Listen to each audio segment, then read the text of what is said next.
never asked for this. If you see something, say something. Report suspicious activity to local authorities. If you're not breaking the law, if you're not doing anything wrong, then you shouldn't worry what the government is doing. Terrorism, terrorism, terrorism, Al-Qaeda, Mohammed, terrorism, terrorism, war in Iraq, war in Afghanistan, Al-Qaeda, Osama bin Laden. It's not like my government would ever do it to me, but guess what?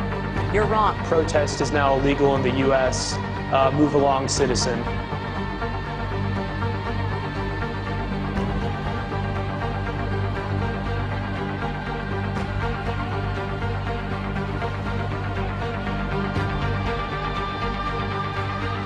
And yet we just sit there and calmly feel and say, oh, they're making us safe.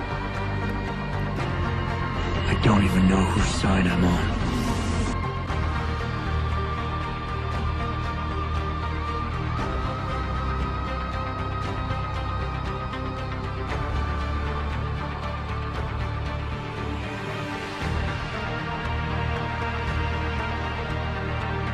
Okay, this is straight out of 1984. We're living in a police state.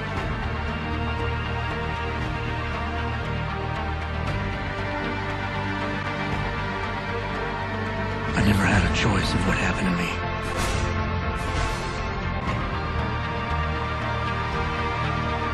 The city is being turned into a police state. Militarized riot gear, LRAD machines, and drones overhead.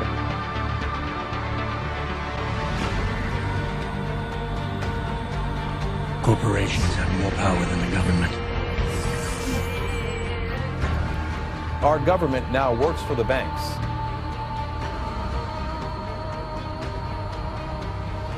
America, the greatest losses to our freedom have come not from someone attacking us, but from the government ignoring the Constitution and the majority letting them get away with it.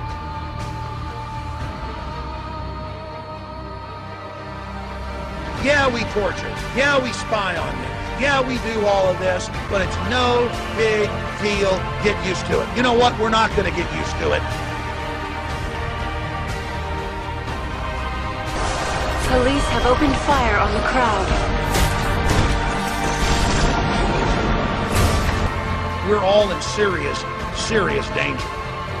Millions of dollars spent on new police gear, trucks ready to function as rolling barricades.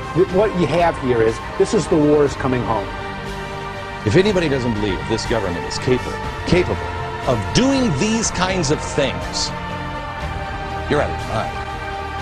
Go back to bed, America. Your government is in control again. Well, you know, America's a strange country. All you need to keep them pacified is give them a dozen donuts and a gun. They don't seem to have the capacity, the intellectual capacity, to think of their own self-interest in any other way than the next 5 minutes. It's time to wake up. Wake up, America! Wake up, America.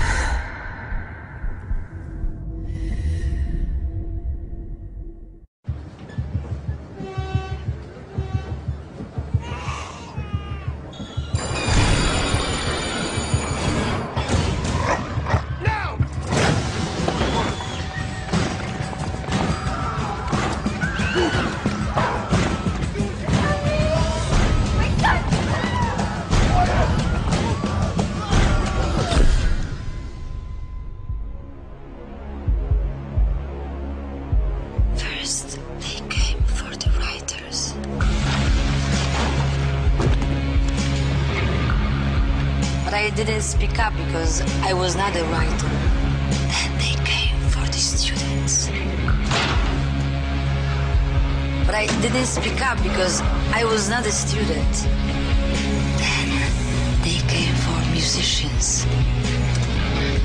But I didn't speak up because I was not a musician. And then they came for the Greens, the Muslims, the trade unionists, Christians, and the Jews, the travelers, the homosexuals, the journalists, the artists, the taggers, the doctors, the philosophers, the economists, the anarchists and the politicians, the nerds, the Europeans, the Americans, the communists, the hackers, illegals, the homeless, and I didn't speak up because I wasn't any of them. Any of them. And then they came for me. And there was no one left to speak up for me. The proles, if only they could somehow become conscious of their own strength, would have no need to conspire. They needed only to rise up and shake themselves like a horse shaking off flies. If they chose, they could blow the party to pieces tomorrow morning. Surely sooner or later it must occur to them to do it. Until they become conscious, they will never rebel, and until after they have rebelled, they cannot become conscious. The time is coming when the window for us to restore the control of our government to ourselves will close, and we had damn well better act before then. You want to know why the American public is fit? They're fit because they're not seeing their Congress do the work that they're sent to do. We need to demand more of our elected officials. Damn bills that come out here all the damn time. Come out here in the last second, and I gotta try to figure out how to vote for my people. Bathed in the excesses of power, they passed a bill that by their own admission, they hadn't read. This is PR politics. Unanimous consent that we bring up the bill to extend the tax cut for 160 million Americans. As you walk off the floor, Mr. Speaker, you're walking out. If you want to stand up on the floor of the Senate and defend the Wall Street banks like Bank of America and the credit card companies, be my guest. I would rather stand with the consumers and retailers who've been taken to the cleaners for years and years. Why aren't we questioning the underlying premise of the need for a bailout with taxpayers' money? Why aren't we passing new laws to stop the speculation which triggered this? Why aren't we directly helping homeowners with their debt burden? Why aren't we helping American families faced with bankruptcy? Why aren't we reducing debts for Main Street instead of Wall Street? Is this the United States Congress or the board of directors of Goldman Sachs? When I fuck up, who bails me out? No one. There is no one here to object. This is why the American people have thrown you out of power. You see, you're right. It is within your sole discretion to recognize a member. But you chose to exercise the power of the gavel, Madam Speaker.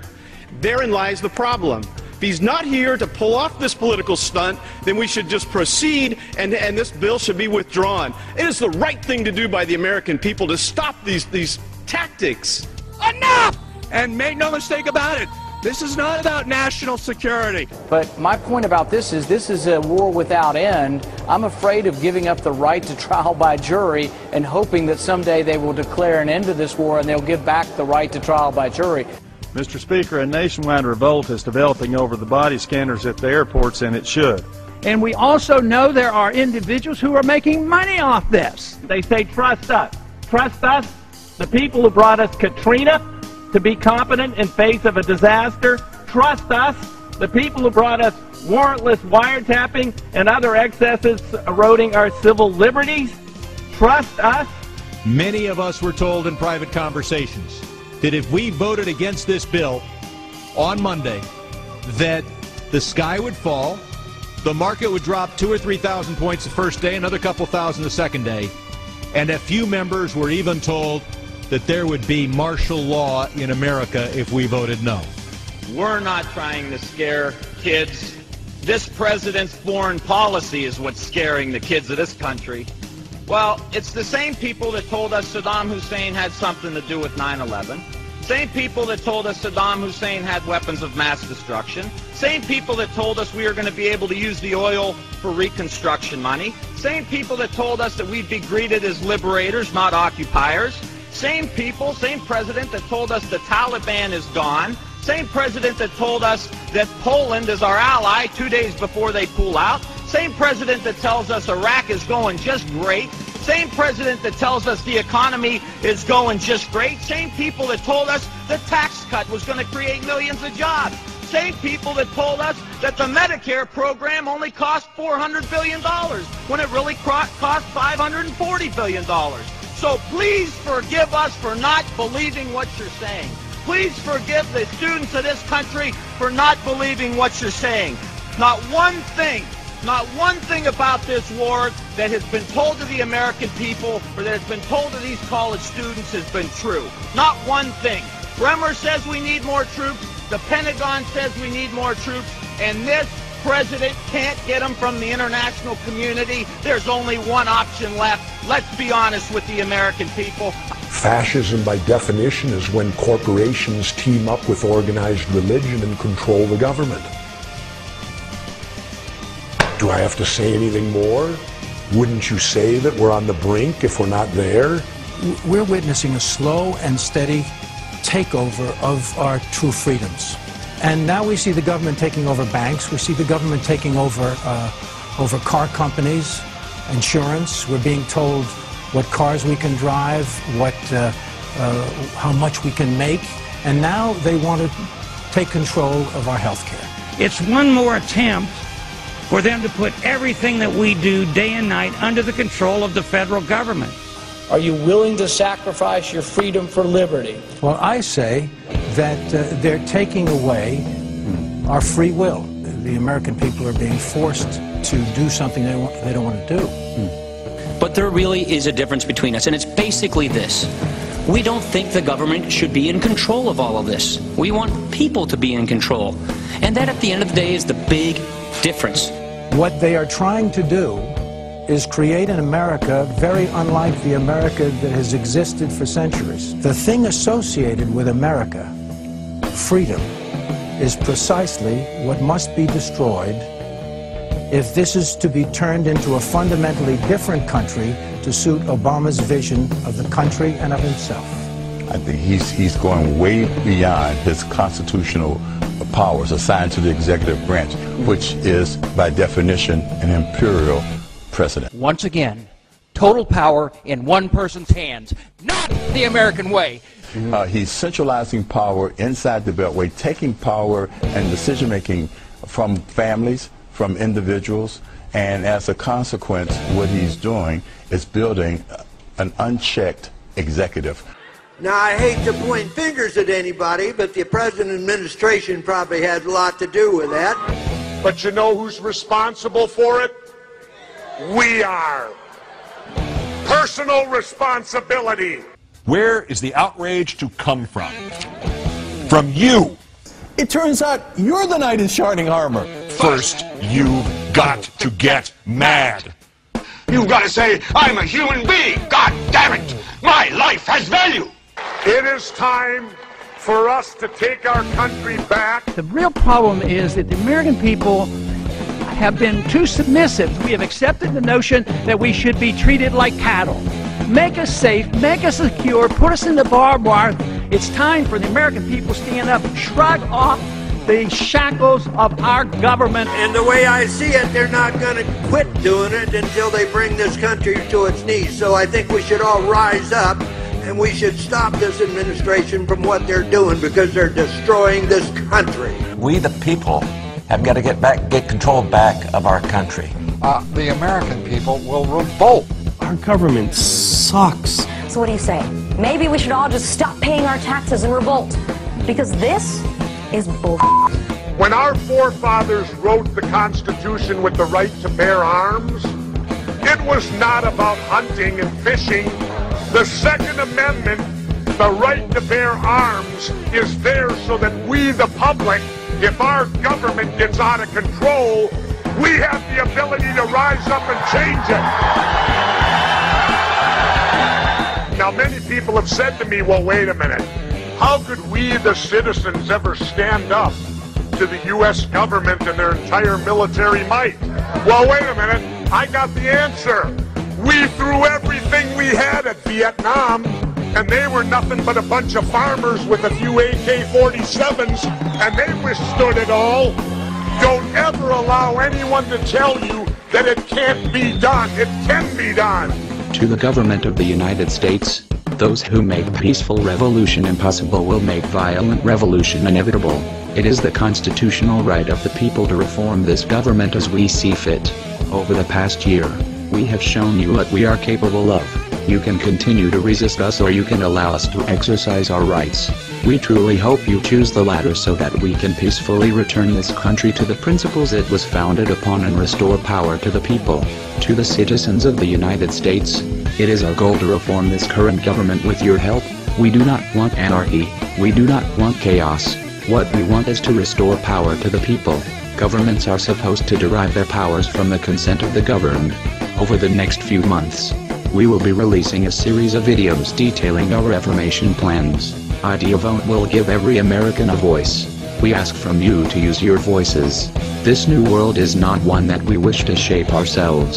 This new world will be that of the people, and the choice is yours to make in what direction we will go. Operation Blackout Phase 2 success. Operation Blackout Phase 3 engaged. When the people fear the government, there is tyranny. But when the government fears the people, there is liberty. When, in the course of human events, it becomes necessary for one people to dissolve the political bands which have connected them with another. We hold these truths to be self-evident, that all men are created equal, that they are endowed by their Creator with certain unalienable rights, that among these are life, liberty, and the pursuit of happiness. That to secure these rights, governments are instituted among men, deriving their just powers from the consent of the governed. That whenever any form of government becomes destructive of these ends, it is the right of the people to alter or to abolish it and to institute new government.